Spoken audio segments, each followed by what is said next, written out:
Okay, so you want to own a storage facility. You picture it as the most boring, bulletproof business in America.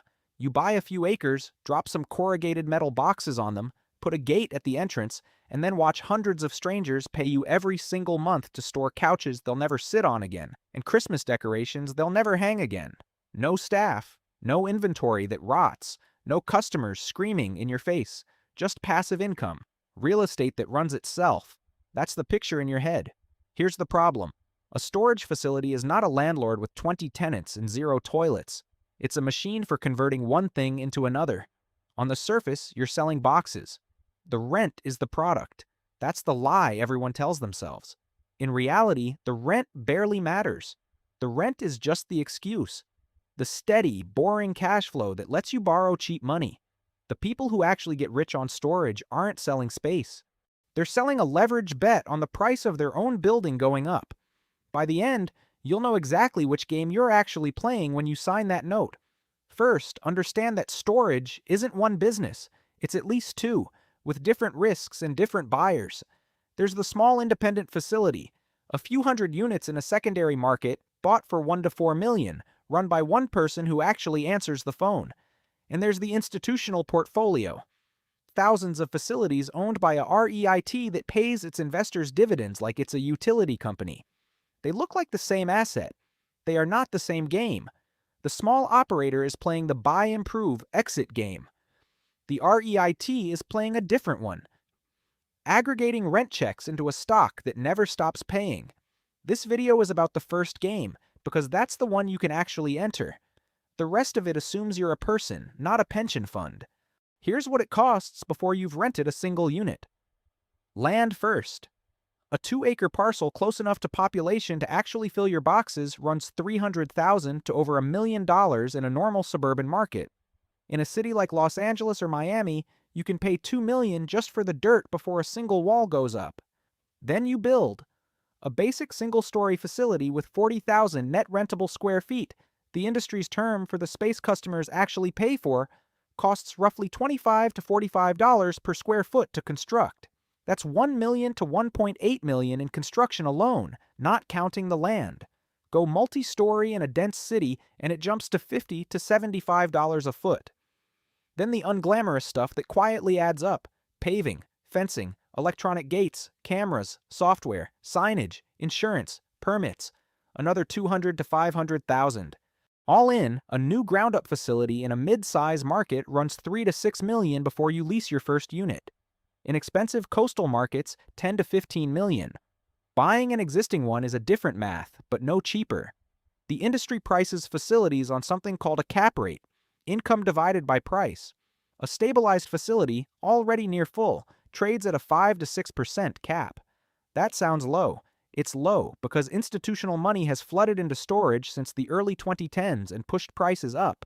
A small existing facility realistically costs $1.5 to $4 million, and you're almost always borrowing most of it. Lenders want 25 to 30% down. On a $5 million deal, that's $1.25 to $1.5 million of your own cash just to get in the door. Here's the trap nobody warns you about before they sign the note. It's called lease-up. You can build a perfect facility in a great market and still not hit full occupancy for 2 to 3 years. During that time, you carry the full debt load on partial revenue. If your loan payment is $25,000 a month and you're only half full, you're losing $8,000 to $12,000 a month. Rule of thumb: budget 12 to 18 months of operating losses for a new build. In a crowded market, push that to 24. Operators who don't model this run out of cash before they ever see the mature income. Then there's the second trap: oversupply. Storage is the easiest real estate to copy.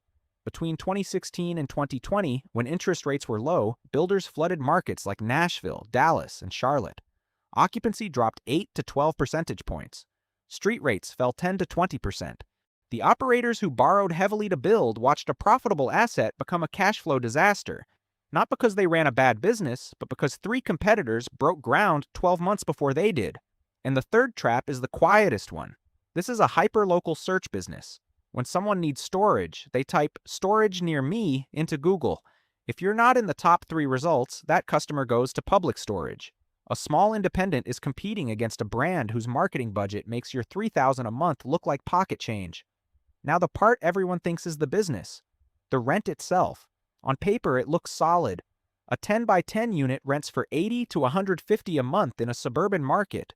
A 40,000 square foot facility charging $1.10 per square foot at 90% occupancy grosses about $475,000 a year. Operating expenses are lower than almost any other real estate. 30 to 40% of revenue. That leaves a net operating margin of 60 to 70%. Compare that to apartments at 40 to 50%.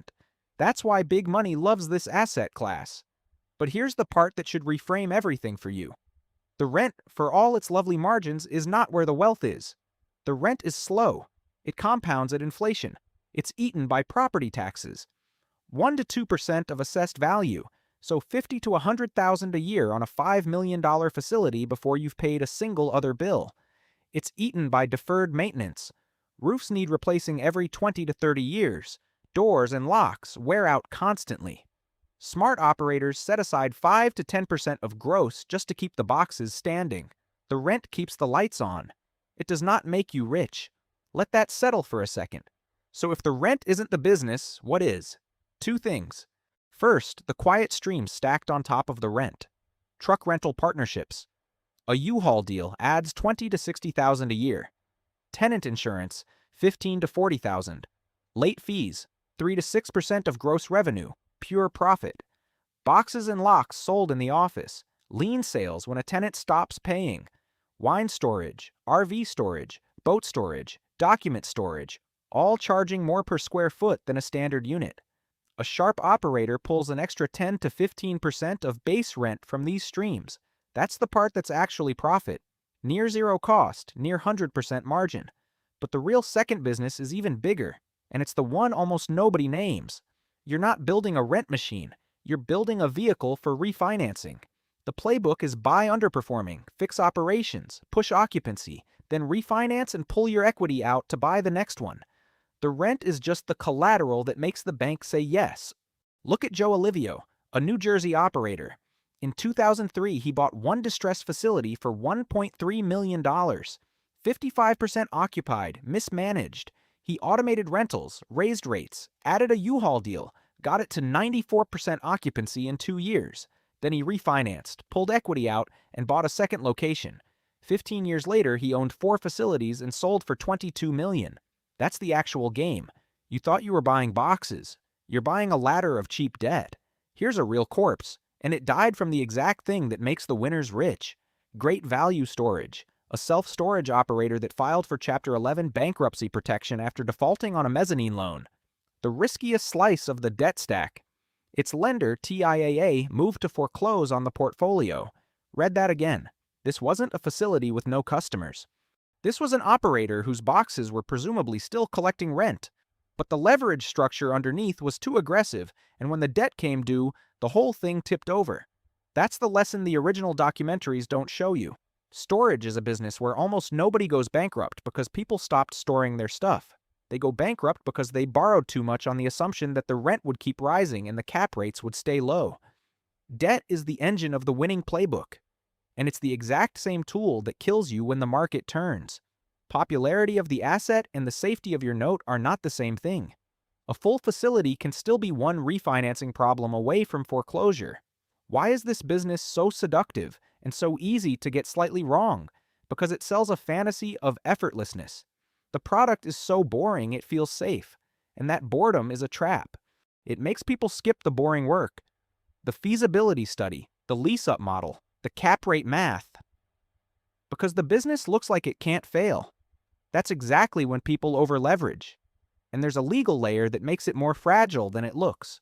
When a tenant stops paying, you can't just empty the unit.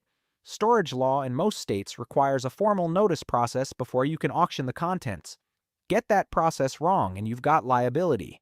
Add tenant bankruptcy filings, where a court can freeze your lien rights and suddenly the passive part disappears. Someone has to chase late payments, run lien notices, handle the legal side. That's a job, not passive income. The operators who thought they were buying a vending machine discover they bought a part-time legal practice. Let's run the math on a good year against a bad one. Small, independent operator. You buy an underperforming facility in a secondary market for $2.2 million. 350 units. You put 600,000 down and finance 1.6 million at 6.5% over 20 years. Your debt service is 11,900 a month, 142,000 a year. Over 18 months, you push occupancy from 78 to 89%. Revenue lands around 313,000 a year plus 20,000 in ancillary. Gross, 333,000. Operating expenses at 38% leave you 206,000 in net income. Subtract debt service and you're left with about 64,000 in cash flow. That's a 10.6% cash-on-cash return on your 600,000. Solid, not spectacular. Now the bad version, the one nobody films. The market you built in gets oversupplied. 3 competitors opened before you. Your occupancy stalls at 70% instead of climbing. Your street rate drops 15%. Your debt service doesn't move. Rent is fixed. Taxes are fixed. Suddenly that 64,000 in positive cash flow is gone, and you're feeding the building out of your own savings every month, waiting for the market to recover. Or you can't wait, and the lender takes it back. That's the gap. Same building, same boxes. The only difference is whether the demand you borrowed against actually showed up. This is not exaggeration, it's arithmetic. So here's the honest truth underneath the most boring business in America. You pictured the boxes, the gate, the checks arriving every month with nothing to do? And it's true that storage is boring the way a well-tuned engine is boring. It just runs. But the wealth was never in the rent. The rent was just the steady heartbeat that let you borrow, refinance, and climb the ladder. The moment you mistake the heartbeat for the point, you borrow one rung too high, and the same debt that was supposed to make you rich becomes the thing that takes the building back. A storage facility is not a business of boxes.